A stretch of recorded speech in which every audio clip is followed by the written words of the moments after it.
Compost. Matatakpan na po ng halaman ang aking signage.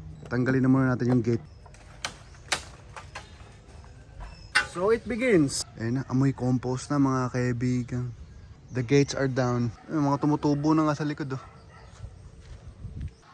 Wala pa itong 1 year, itong binubungkal ko ngayon. Pero siguradong may magagamit na tayo dito.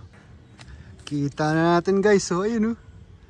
Yan oh, look at that. Yan ang compost.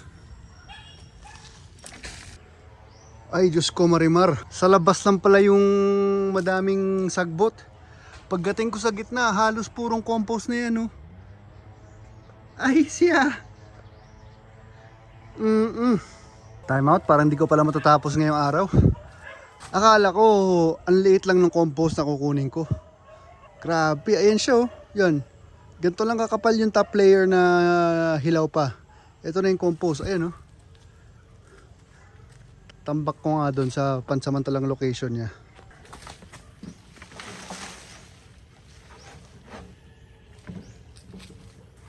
Wala pa tayo sa kalahati. Wala pa yata tayo sa 1/4. So we continued maybe later or tomorrow. At least may system na. Wow. Kakaalis lang ni mama. Sana nakuha ko yung kanyang reaction. Tapos na siya mag wow. Alam mo bakit? 6 months ng compost. Ito yung mga kaka-ungkat ko lang. Pero di pa yan yun. Ayan pa oh. Tingnan nyo kung gaano kaitim oh. Oh.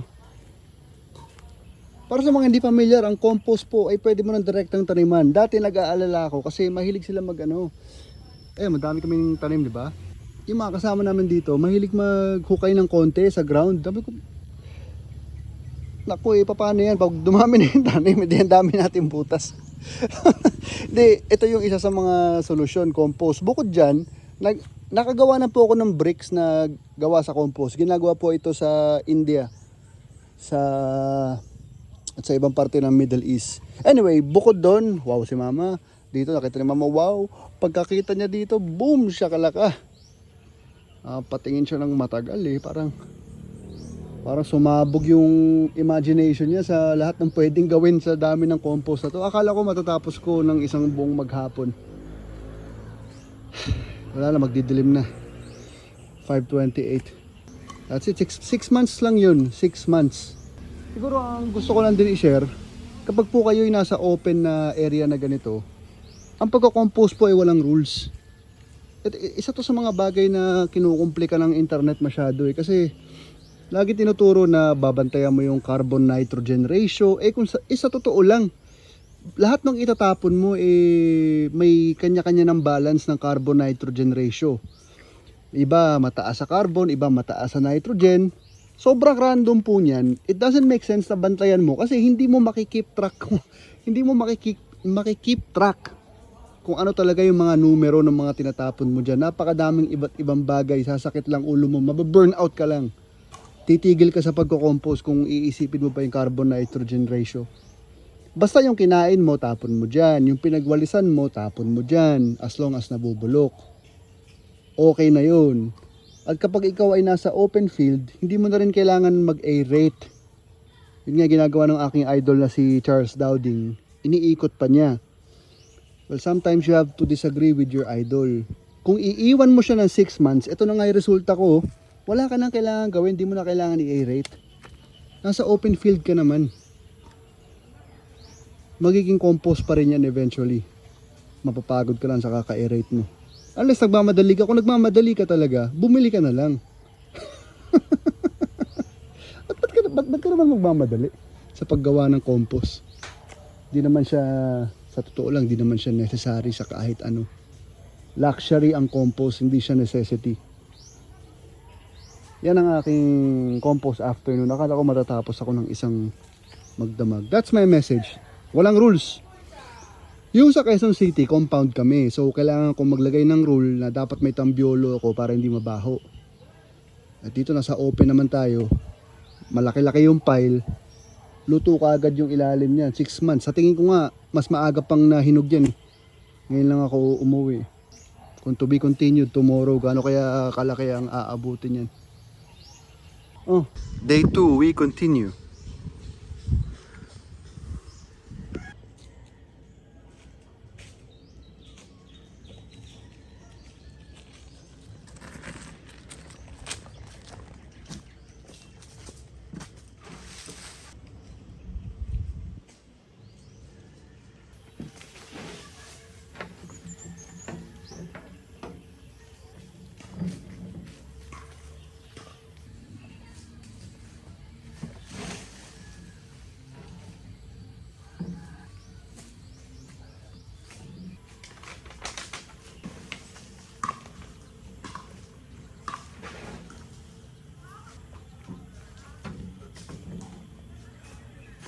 Okay, last batch.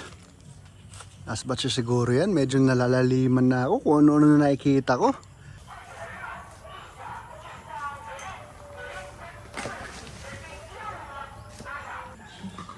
Last batch. Alas 5:20 ng hapon. For reference, ito po ang aking paa.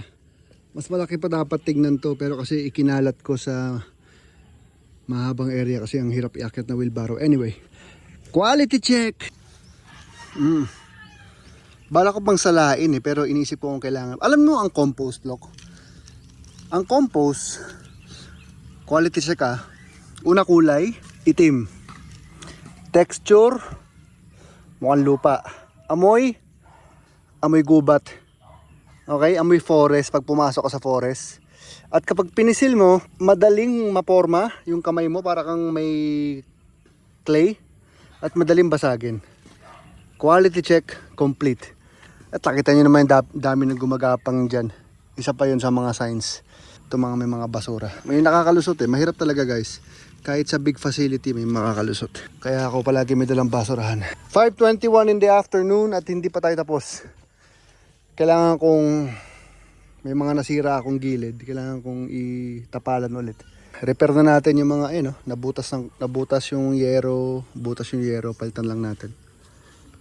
Okay everybody. Store is closed. Ayun na. Yan lang yung kanyang gate. Lahat ng matigas na kahoy na ayaw pang mabulok. Yan ang nagiging gate. Yan yung mga hindi pa hinog na nandiyan na. That's the compost story. Ano to? Parang, anong tansya mo dito? Parang 1/3 o 1/4 ng isang elf na maliit. Magkano na yan? Mukhang compost ay mas mahal per kilo kaysa sa buhangin hindi na kami bibili. Meron pa dong rice hull Haluan pa namin ng rice hull. Yan. Very nice. It's day 3. So nung nasa Maynila si mama, nagkamali siya ng order. Masyado raw malaki itong mga to. So hahaluan natin ng rice hull at saka yung mga nilagay na nilang organic matter.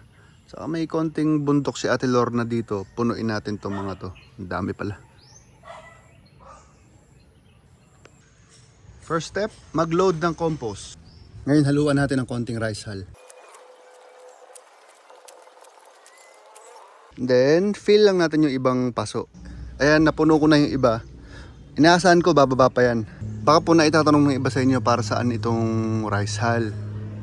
Primarily para sa humans po yan. Para yung texture ng lupa mas madaling ikalat, mas madaling magtrabaho ng may rice hull talaga. Pero secondarily, matagal po mabulok ang rice hull pero nabubulok. So ibig sabihin, nagkakaroon ng nutrients yung lupa mo kasi may pagkain yung mga mikrobyo. Tapos kung gusto mo siyang gawing mulch para hindi basta-bastang matuyo yung halaman mo, ayan, pwede mo siyang ilagay sa ibabaw para hindi basta-bastang matuyo yung lupa mo. Sa city, ayoko tong ginagawa kasi kinakalkal ng ibon yan. Pero yan, madaming gamit ng rice hull. At saka nandito kasi, available kasi, ang laki nung inimbak nila.